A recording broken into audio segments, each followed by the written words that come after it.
Hi, Carter. Thanks for joining us today on this edition of Digital Futures. It's my pleasure. Thank you for having me. Really excited to dig into some fun discussions, I think, about innovation, entrepreneurship, how CEOs of large scale organizations, how venture investors, how entrepreneurs can really start to think about that innovative landscape. But before we dig in today, I'd love for you to just start by telling me and the audience a little bit about yourself. Thank you.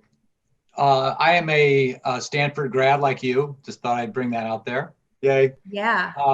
Go Card. I've lived in Chicago for about 8 years. I lived in the Bay Area for a long time doing entrepreneurial gigs. I was in a big traditional company for 11 years. I was at PepsiCo in marketing. And then I went into slowly but surely kept going to smaller and smaller companies where I just found it exhilarating the amount of freedom I had and the tech. And these were generally technology companies. And this is like 90s and 2000s when the internet was coming in, disrupting everything. So I was at Electronic Arts in the late 90s in product marketing. And then I went to a brand new kind of raw startup that became Blue Nile, which sold men diamond engagement rings. And there's just a couple of us there, and we built that up and took it public in 2004.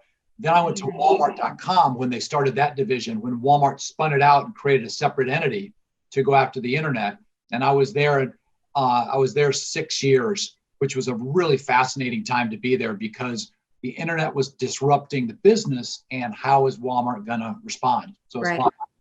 And then I did one more startup that got bought by a company that Walmart bought, oddly enough. And then I moved to Chicago. It was kind of a life move. And my wife was a lawyer and is a lawyer in Chicago. And I just started doing some work for Kellogg just because I'm an alum like you are. And that led to me starting to teach and loving it. And now I'm a clinical professor teaching at Kellogg. And I'm also a venture capitalist working for the Pritkzer Group. So I split my time between those two jobs. Well, I just want to say that is an impressive background, and I'm excited to hear, I think, your perspectives as a small company, large company CEO, and an investor and a professor at Kellogg. So let's just dive in. I mean, I think between your role as a venture investor and as a professor of entrepreneurship, you've probably seen hundreds, maybe thousands of pitches. So let's start by talking about what you look for in a pitch. What I look for in a pitch. It's interesting. I think a lot of entrepreneurs, they pitch and they just want to get across their key points to us investors. And as a result of that, lots of times we don't really get the chance to be involved in the dance. So if you're pitching to an investor, I wouldn't have more than 15 slides or 10 maybe. And you can load up the appendix and go to different points when you need to, but let there be room to breathe and have a discussion. So the best pitches I see, the entrepreneur does a good job of bringing us into the conversation right away so we can talk about their business versus just trying to get through their proof points as quickly, seamlessly as possible. You really want to see this as sort of a shared experience with the investor. So the best pitches actually have less in them, not more, and they leave plenty of open space for us to talk so we can pursue the questions we're going to have about the business. That's really interesting because I think by the very nature of the word pitch, you envision yourself standing in front of this group of potential investors talking, right? Versus it being this two-way conversation and taking time to listen about potentially what they care about. You actually want to try to welcome objections. They're going to have objections. They're going to have question marks or concerns. In a good pitch, the entrepreneur is finding ways to seed the questions so the questions will come up and they'll be able to address the objections. Maybe you think there's an objection that could be an objection around the addressable market size. Find a way to bring up the topic. Maybe you think there might have an objection about being in an ultra competitive category, and you believe you found a little niche where it's not as competitive. Find a way to bring that up. So you actually want to welcome these objections because it's not going to be an effective pitch if the investor hasn't had a chance to actually walk through the concerns or the question marks they have on your business. Yeah, that makes a lot of sense, right? And if they walk away with those questions, Right. you didn't get an opportunity to actually put your best foot forward. I think that makes a lot of sense. What are some of the top things that entrepreneurs maybe do wrong when they're in that pitch and trying to engage in that conversation? Well, I think the first one is they don't make it a dialogue, they make it a monologue. So I would watch for that if you're pitching. Another thing that often I see done wrong is they wait too long to actually lay out the value proposition. Really early on, I counsel people to present, here's the need we uncovered, here's our solution for the need, here are the market dynamics, lay out the elements of the value proposition. So really early on, you're grounded in what this conversation is about. I've been in pitches where, 5, 6, 7 pages in, they still haven't laid out what their solution is. And sometimes you just want that to get kind of grounded on what the topic is. So go ahead. I was going to say sort of like an answer first mentality, right? Like, what is it that we're talking about? Not the storytelling surprise at the end, leaving everybody wondering. If you can do the stories, you have plenty of time. But I like it when right away they say, I'm here to talk about Blue Nile. This is a direct-to-consumer business that sells high-end engagement rings to men between the age of 25 and 40. Lay it out so we understand what we're talking about. So that's another one. Start off strong and don't bury the lead. Yeah, that makes a lot of sense. I want to pivot this conversation a little bit because most of our listeners on the Digital Futures podcast are in the real estate and construction industry. And I think this conversation around innovation and entrepreneurship is interesting because in real estate and construction, honestly, all things considered, historically, they've been relatively undisrupted. But in recent years, I've personally seen an influx of venture investment, a flurry of new startups entering the space. So as a former CEO yourself, I'd love for you to kind of talk to other business owners, leaders of large organizations.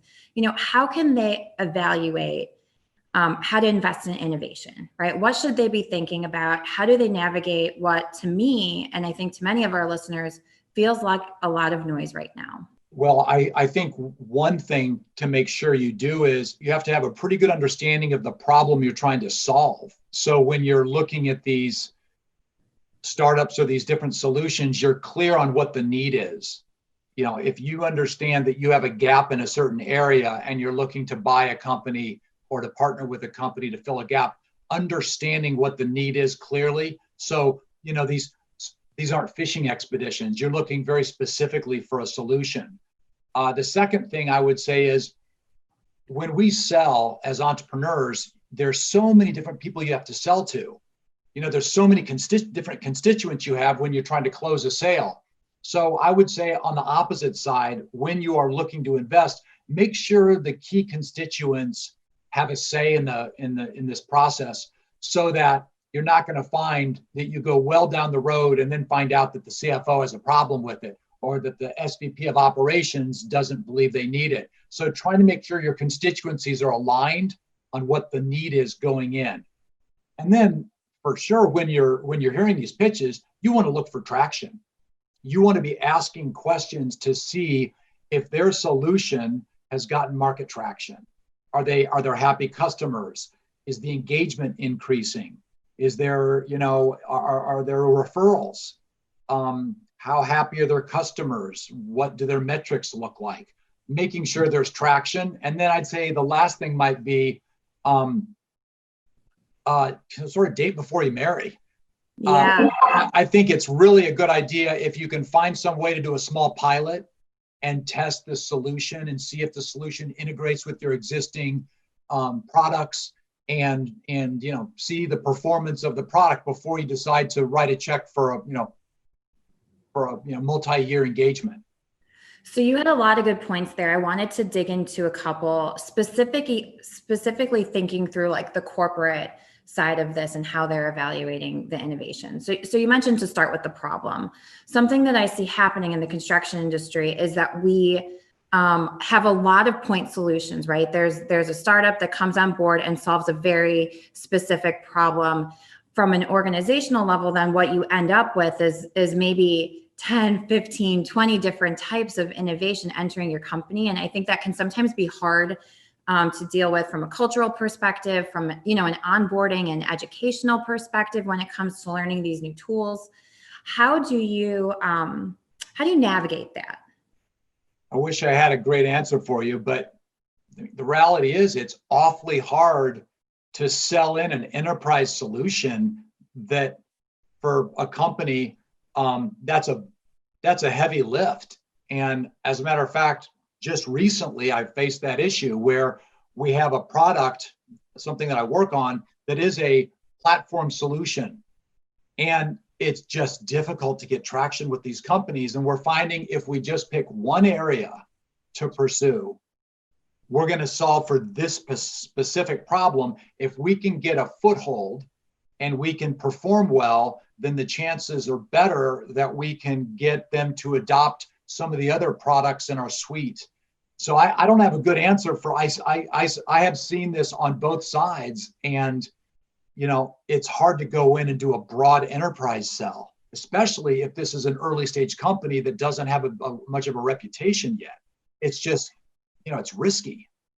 So I mean, it's sort of like the nature of the beast, right? It's maybe something that you have to deal with as the entrepreneur, and that new startup evolves, and then also as your organization evolves. That's right. That's a good point on the organization. As your organization gets comfortable with the product, then there's a better chance for you to get broader adoption in different areas of the business or different solutions around the product. So I do think it's you just have to get in and try to get some traction early so the company actually considers you more broadly. Generally, that's what I'd say. So let's talk about that traction. You brought up this idea of piloting, right? Testing it out, dating before you marry. I'm interested to hear your thoughts on how you successfully go from pilot to scale. And then as somebody leading innovation in an organization, how do you think about, setting up a space where it's actually okay to fail, right? You can try multiple pilots without burning down the house. Well, I think you brought up a really good point, which is to innovate, you have to be comfortable that some of these things are not going to work. I mean, Thomas Edison, I think, said, "I haven't failed. I've just found 1,000 things that don't work." Yeah. I think that was Edison. And then Jeff Bezos says it a lot too. But you have to iterate and try a lot of things. So I think if you're looking at solutions, you're probably going to be testing different solutions in different areas of your business and seeing what the adoption looks like internally and how well the product is serving you. So I think you've got to try quite a bit.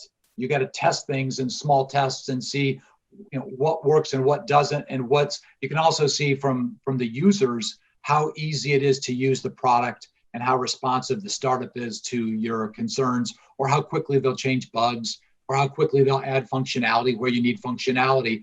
And then the way it's happened on my businesses is you go deeper and you add more services and you deepen the relationship with customers over time versus selling them the whole enchilada at once. Love that. So I think that brings up an interesting point about how you measure success.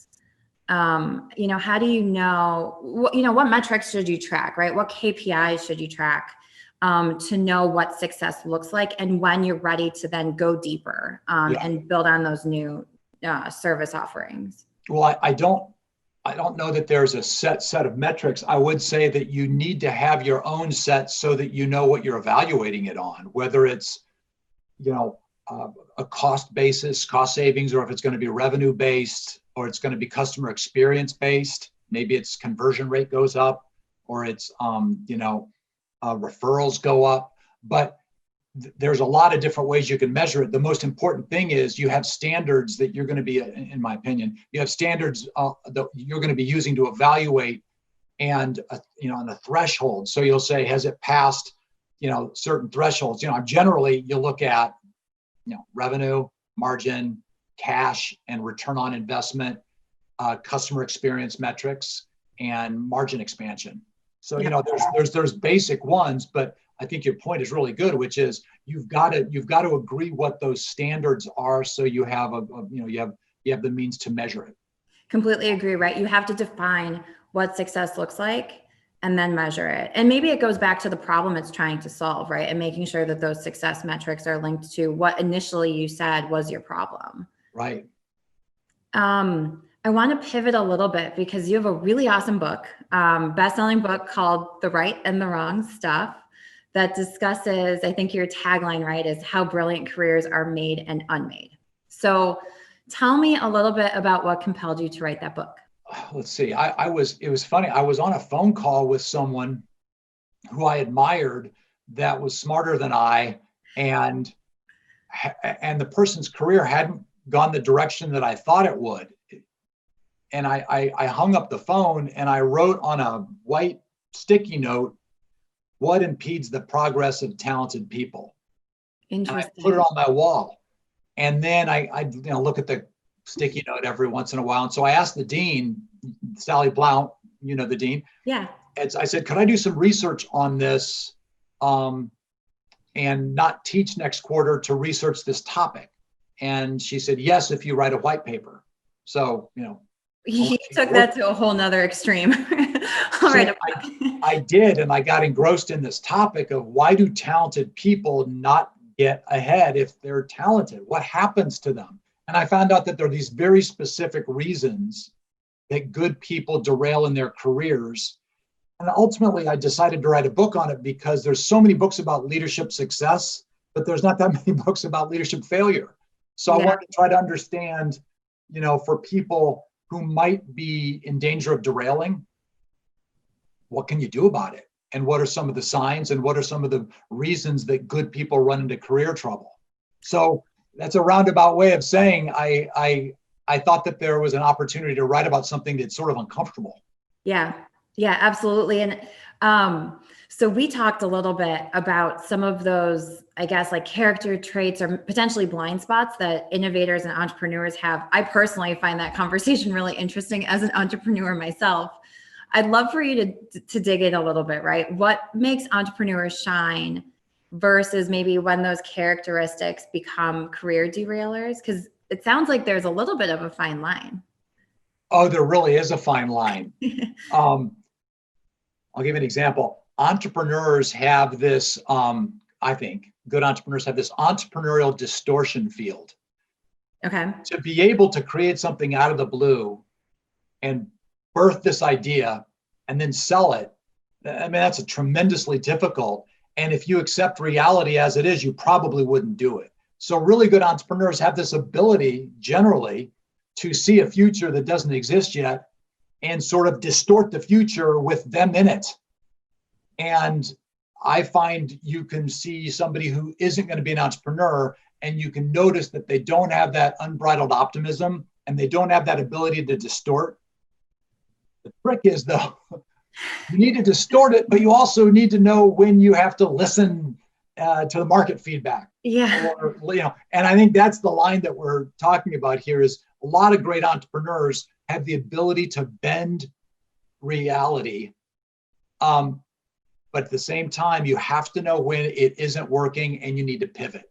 And that is, I think, one of the dilemmas of being an entrepreneur. You have to be bullheaded and charge ahead. You also have to listen and see when it's time to pull back and pivot.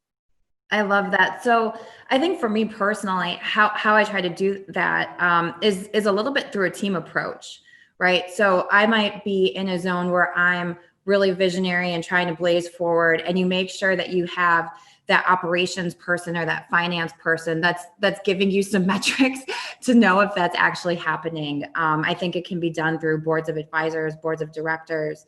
What are some other ways that you see entrepreneurs try to balance out that characteristic? What you just said is a great method.